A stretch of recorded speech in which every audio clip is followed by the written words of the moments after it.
Hi hello నమస్తే. ఇప్పుడే ISS movie ప్రముఖ ఓటీటీ సంస్థ జియో సినిమాలో చూడటం జరిగింది. ఈ మూవీ ఎలా ఉందో ఒక్క ముక్కలో తెలుసుకుందాం. ఊహలకు రెక్కలు వస్తే కాదేది కథకు అనర్హం అన్న నానుడి ఈ సినిమాకి సరిగ్గా సరిపోతుంది. మరి రచయిత అంత వైవిధ్యంగా ఆలోచించాడు. మరి ఈ సినిమా పేరు ఐఎస్ఎస్ అంటే ఇంటర్నేషనల్ స్టేషన్ అన్నమాట.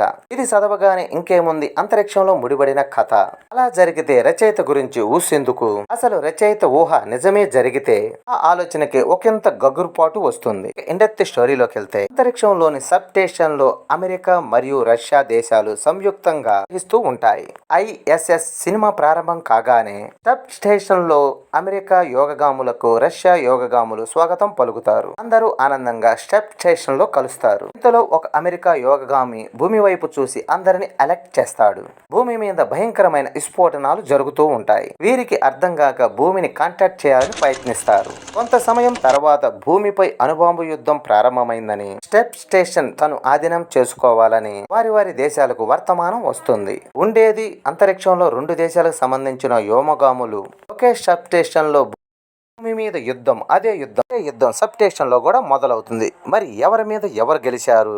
ఆ యుద్ధం కుట్రలేంటి?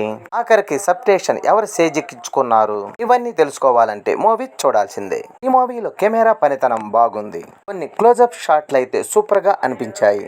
అలాగే బ్యాక్గ్రౌండ్ మ్యూజిక్ అంతరిక్షంలో వచ్చే సీన్ల సన్నివేశాలని ఎలివేట్ చేశాయి. అలాగే సినిమాటోగ్రఫీ విజువల్స్ అయితే విఎఫ్ఎక్స్ వర్క్ అయితే అదిరిపోయిందనే చెప్పాలి. దర్శకుడు కథను లాగ్ లేకుండా మంచి పాయింట్ స్క్రీన్ ప్లేని చూపించాడు. అలాగే థ్రిల్లింగ్ గా ప్రేక్షకుల్ని ఆకట్టుకునే విధంగా విజువల్స్ చూపించాడు. మొత్తానికి ఈ మూవీ ఈ వీకెండ్ లో 1 టైం చూసేయండి. ఇది నా అభిప్రాయం మాత్రం. ఈ వీడియో నచ్చితే లైక్ చేయండి, షేర్ చేయండి, ప్లీజ్ సబ్స్క్రైబ్ చేయండి.